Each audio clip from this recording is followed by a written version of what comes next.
Look at those. Oh yeah. 210, perfect. There we go, we're ripping hot. In we go.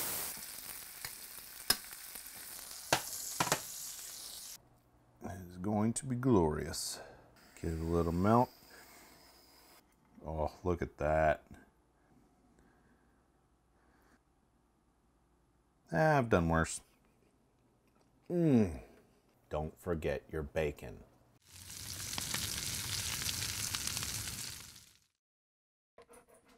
Pork chop. Come here, buddy. Come here, buddy. Come here. Hi, Poops. Hi, Poops. Hi, puppies. Come here. Come here. Come here, Pork Chop. Come here, Pork Chop. Come here, buddy. Hi, buddy. Welcome to Cooking with Squirrel. I'm Squirrel. Now that we're done playing with the dogs, let's get into today's recipe. So here's the backstory for this dish. My wife and I were on a getaway weekend for our 14th wedding anniversary at a small cabin by a lake. Being an anniversary, we decided to have a celebratory meal and settled on a nice big ribeye steak as the core of the meal.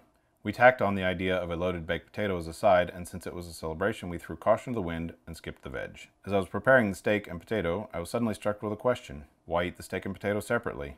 Why not make a big lovely pile in the spirit of nachos with a baked potato as the base? So here we are with what I'm calling my overloaded baked potato.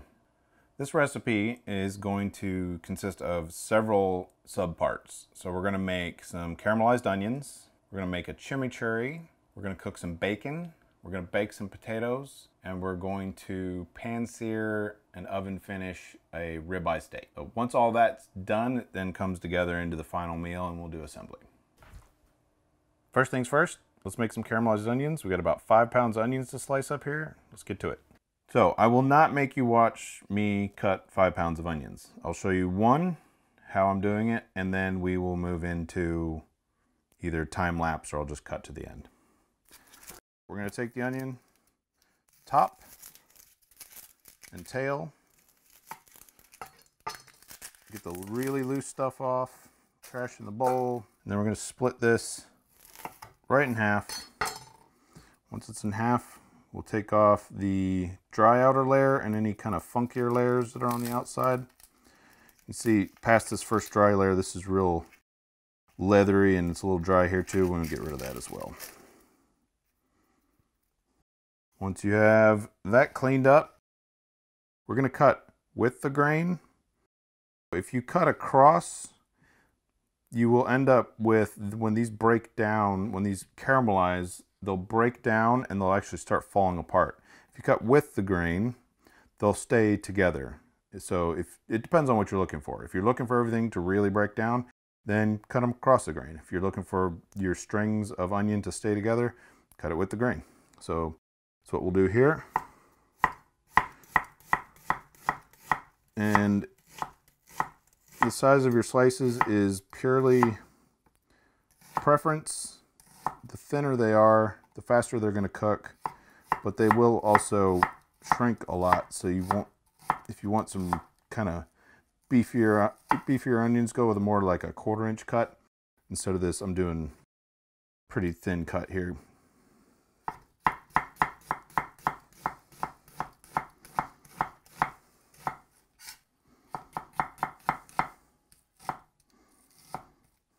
Preheat the oven to 400. Get the rest of the onions cut up. Oh God, I'm dying. The birds. Ugh. I can't see anything. I'm gonna die. Here we have 5 pounds of sliced onions.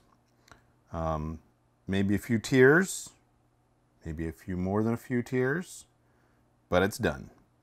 So let's get a 1/4 cup of neutral oil in, which I filled all the way to the brim like a genius. I'll just drizzle that over. We're gonna get about a tablespoon of salt in here, which I just kind of do by feel.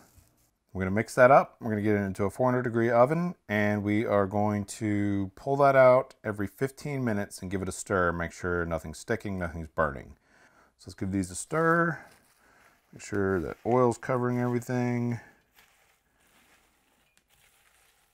I might add just a little more oil.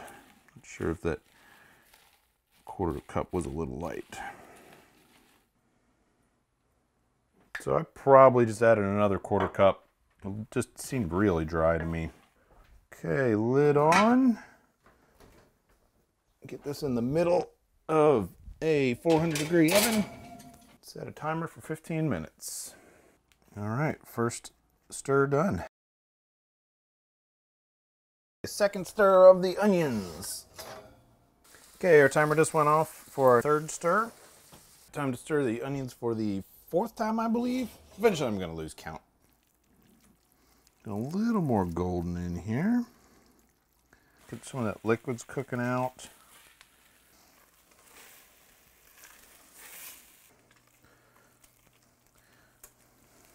These are getting really nice and jammy. They're very close to done. Actually, let's give these a taste. That's the best way to do things. Give it a taste. Let's grab a couple of these out. They're getting there. Not quite. They're not quite sweet enough, but they're nice and jammy. It's gonna be delicious. Ooh, look at those. Look at those.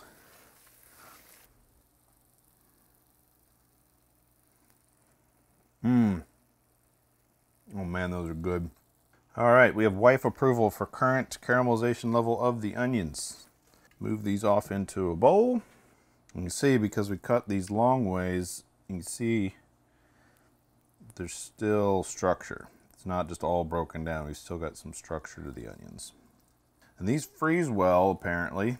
So, you know, 5 pounds onions makes, that is a big bowl of onions. But I can portion that out, put a jar in the fridge, put some in the freezer, have toppings for all kinds of treats. All right, now let's make some chimichurri. Got all of our ingredients for our chimichurri. Let's put it together. So we're gonna do 1/2 cup of olive oil, using an extra virgin that is mild, not overly peppery or spicy. I'm gonna do 2 tablespoons of red wine vinegar. I'm going to do 1, good catch, squirrel. We're gonna do 1 minced red Fresno chili. We're gonna do 1/2 cup of finely chopped flat leaf parsley. About a teaspoon of salt and 3/4 teaspoon of dried oregano. And about a 1/2 teaspoon or to taste of black pepper. I like black pepper, so I'm gonna go a little heavy. 2 to 4 minced or crushed cloves of garlic. I'm going 4, love garlic. Now we will stir this well. The longer this sits, the better it will be. We've got about 2 hours until we plate, so we're gonna get this in the fridge and let it marinate in itself. And now it is time to cook some bacon.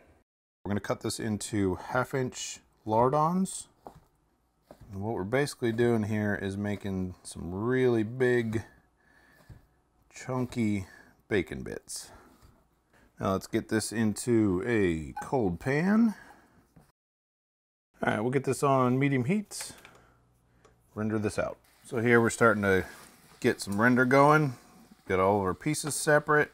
Got a long way to go still. We want this really crispy. We want to render a lot of this fat out. We're going to use that in a couple places in this dish. Bacon sizzle. Yeah. All right, bacon's coming into the home stretch. You see it's getting foamy. We got it pretty dark and crispy here. We're almost there. As soon as this gets to super, super crisp and the kind of the foaming stops, we're going to pull it. Save this fat for all the other good stuff.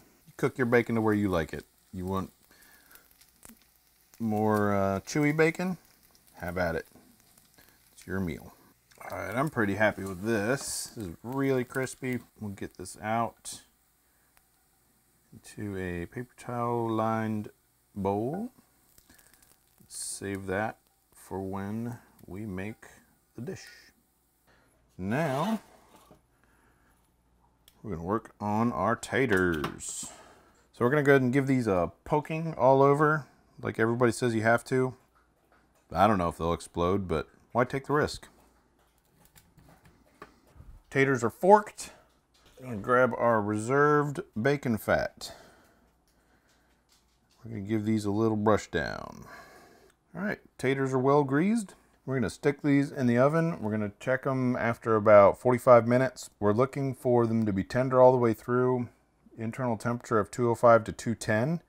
When they hit 205, we can pull them. They'll probably carry to 210 at least. Now, we need to prep our steak. I have a 21-day dry-aged ribeye. It's about 1.2 pounds. We're gonna salt this heavily, and we're just gonna let it sit out at room temperature for about 30 minutes before we sear it.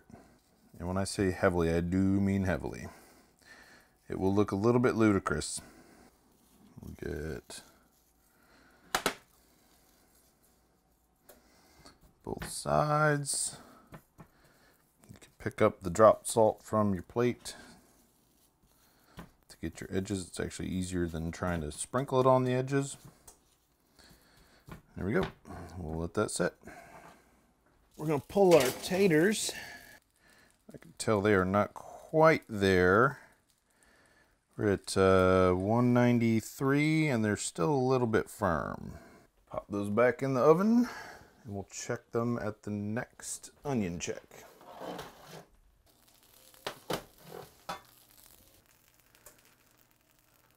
Oh, that's feeling good. Oh yeah, 210, perfect. So we will set these aside. We'll let those rest until we're ready for them. This pan's getting good and hot. Let's prepare our steak.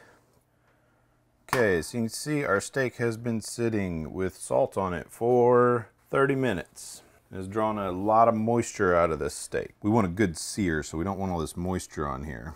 So we're gonna dab the moisture off. This is a 21-day dry-aged prime ribeye. You can see the really nice fat marbling through it. This is gonna be great. And we will go ahead, drop just a little bit of oil in this pan. Doesn't need much. This is gonna render a decent amount. We should get some smoke here. Yeah, there we go. We're ripping hot. Give that a swirl. And in we go. Good contact. And then leave it alone for a while.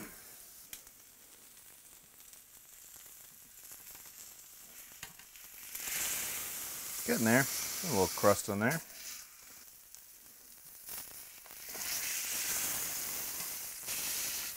Okay, now I'm going to get some sear on the sides.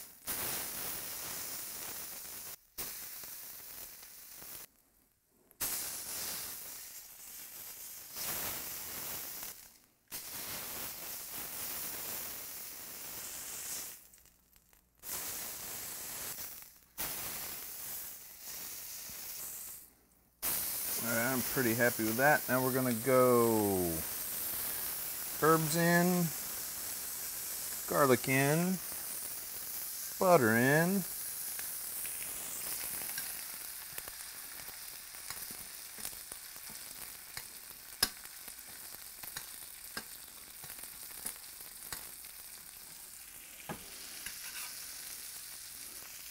all right, we're gonna go into the oven to finish this. Let's get a quick temp. It's not even gonna be close right now. Yeah, we're in the mid 70s. Get that in the oven. All right, time to check the steak. Oh, it smells so good. All right, we're still a little low. We're shooting for a medium on a ribeye. You want to render the fat a little more on a ribeye than you would, say, like a strip or a, you know, a lot of steaks you want to eat medium rare. Ribeye, so fatty, you want to render a little more. You want to go about medium. So we're going to need another few minutes at least on this. All right, let's give our steak a check. Oh, perfect. That's right where I wanted to be. Let's get this guy onto a plate to rest.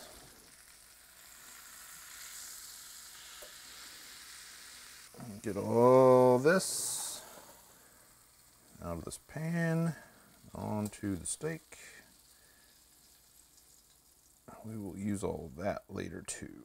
The end is in sight. Okay, so we're gonna let this steak rest for about 15 minutes. It is building time. First, tater. So we're not going to treat this like a normal baked potato where you just split it and fill it up. We're going to actually cut this up into bite-sized pieces. So we're going to go right down the middle. And then we're going to go, basically going to do it sixths.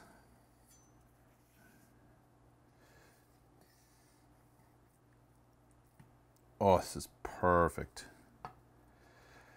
Then we'll do bite-sized chunks. It is going to be glorious. We're going to make a nice big pile in the center. I'm going to build this up, give it a little height, a little magnitude. All right, now comes the fun stuff. Get this bacon fat. And take a little bit of bacon fat. We're going to drizzle that all over and give this a good sprinkle of salt. The potatoes didn't have any salt on the inside. This is one of the downfalls of a regular baked potato. It's hard to get salt everywhere it needs to be. Let's give it some pepper.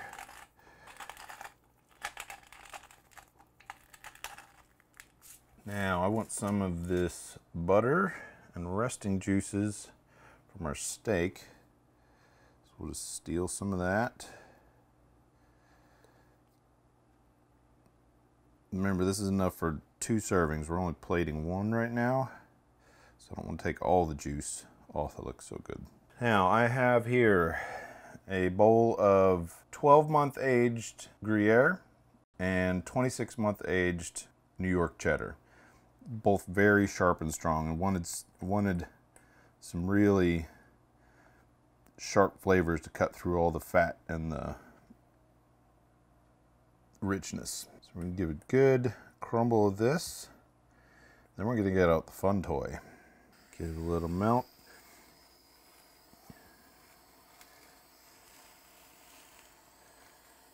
Probably should have gotten the big torch out. All right. That is the alarm to tell us that the steak has rested long enough, which means we're right on target for our time. Oh, cheesy, cheesy, cheesy.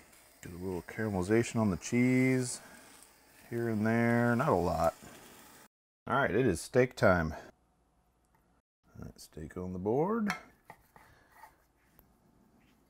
Oh, look at that. Look at that. That is beautiful. Perfect cook. All right, we're going to set one aside for the moment. Then we will make some nice slices to go. We want kind of bite-sized slices. And we will scatter these over our lovely potato pile. Oh.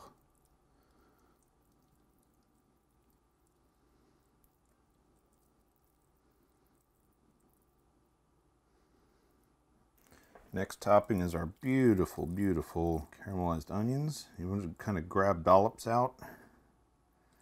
Put them where you like them. There we go, pretty happy with that. Now, delicious chimichurri. This chimichurri, I just tasted it earlier after the 2-hour marinade. Whew, it is good.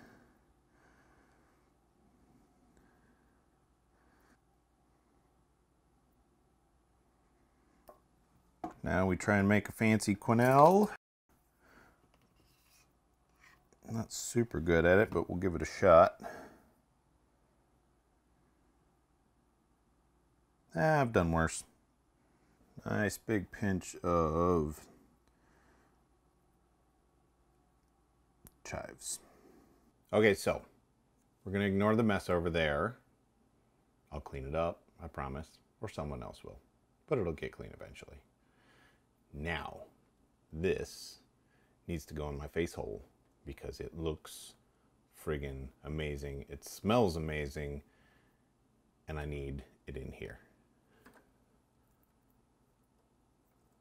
Get a perfect bite, potato, steak. Oh.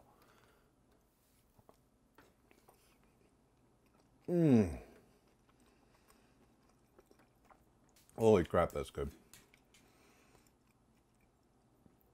The sweet richness from the onions, butter, and potato, perfectly cooked steak. The chimichurri cuts through all the fat and richness of everything and just really highlights just the acidity and the little bit of spice in it, and the freshness from the herbs. It's phenomenal. Try this dish. I know that there's a couple pieces that take a little bit of time, the onions, but you can make a batch of these onions. They'll last you for weeks. So do it ahead of time. Try this out. It's fantastic. I did forget to mention the caramelized onion recipe came from Linda Stradley from what'scookingamerica.net. The link to that original recipe will be in the description as well. The chimichurri recipe came from Karina of cafedelights.com. That will be in the description as well. This dish is amazing. Give it a try. I know, it's an expensive steak. It's a little bit of work. It's really, really worth it for a special occasion. Squirrel back again with a PSA. Don't forget your bacon. That's a terrible, terrible idea. I have added bacon to this, and it's now 30% better. Don't forget your bacon. If you enjoyed this, consider subscribing and tickling the bell to get notified for all of my new content. Do me a favor, go out and do something nice for somebody today. Make the world a little bit better place. Catch you next time.